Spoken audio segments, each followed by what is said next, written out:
He said, I seek the refuge of Allah to prevent that we take except with him whom we found our possession. Indeed, we would then be unjust. Meaning, I'm not going to take somebody else in his place, I will take only him. So when they had despaired of him, they secluded themselves in private consultation. The eldest of them said, do you not know that your father has taken upon you an oath by Allah, and that before you failed in your duty to Yusuf?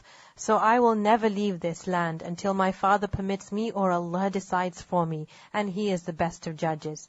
Return to your father and say, O our father, indeed your son has stolen, and we did not testify except to what we know, and we were not witnesses of the unseen. Meaning we didn't see, but this is what has happened. And ask the city in which we were, and the caravan in which we came, and indeed we are truthful. Yaqub said, rather your souls have enticed you to something, so patience is most fitting. Asallahu an yatiyani bihim jami'a. Maybe Allah will bring all of them back to me.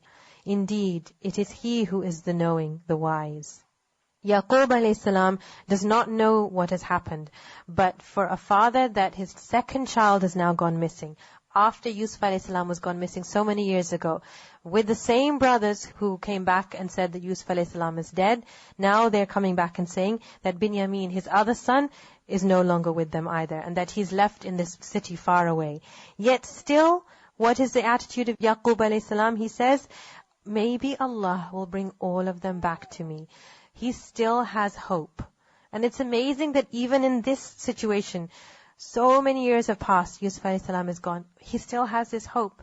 Even Yusuf will come back to me. And now Binyamin will come back to me. And this shows the positivity of Yaqub alayhi salam, that even in this position he's thinking in this way. And he turned away from them and he said, Ya asafa ala Yusuf, oh my sorrow over Yusuf. وَبْيَضَّتْ عَيْنَاهُ, and his eyes became white, مِنَ الْحُزْنِ, from grief. For he was of that a suppressor.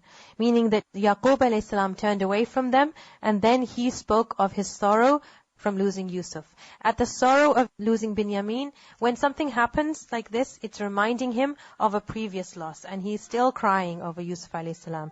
And it is said that Yaqub alayhi salam had cried so much over the loss of Yusuf alayhi salam that he had lost his sight. This is how much he had grieved over his son.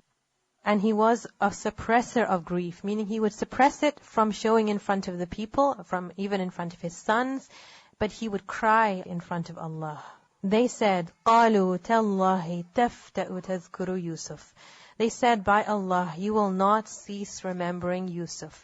Even after all they've done, all the years without Yusuf, they say you just won't stop remembering him. So their plan didn't actually work. The father did not leave remembering Yusuf alayhi salam. He is in grief over everything that has happened, that he has lost. And they say you will not cease remembering him until you become fatally ill or become of those who perish. So they don't have to show respect even when they're speaking towards their father. They don't sympathize with him or feel compassion that he's so sad over the loss of his sons. Rather, they're saying, you just stop crying. You won't stop crying. You won't stop giving up the hope that your sons will come back. And this is an indication that, does getting rid of a person make your life better? You think, people start to focus on a person and think, if I get rid of this one person, my life will be good then. It could be anyone. It could be someone that a person's jealous of. It could be someone that is causing problems. But does getting rid of that person make life better? No. Getting rid of the person, you can't take the memories of that person away from someone. You can't take the love in a person's heart away from someone. It's a temporary solution. And that's what these brothers didn't see. That it's not a long-term solution. We can't take the love of that person from the heart of our father. قَالَ إِنَّمَا أَشْكُو بَثِّي وَحُزْنِي إِلَى اللَّهِ. He said, I only complain of my suffering and my grief to Allah. وَأَعْلَمُ مِنَ اللَّهِ مَا لَا تَعْلَمُونَ. And I know from Allah that which you do not know. So in Islam, is it okay to complain? Yes. So if someone has to explain their situation to someone, that's one thing. But complaint should be before Allah. So we can complain. And that complaint can be in front of Allah. And what can we say in that complaint? I complain to you of my weakness. I complain to you of my inability. I complain to you that I cannot deal with this situation. I don't know what to do. and asking Allah that you are the one who knows and you are the one who can help me.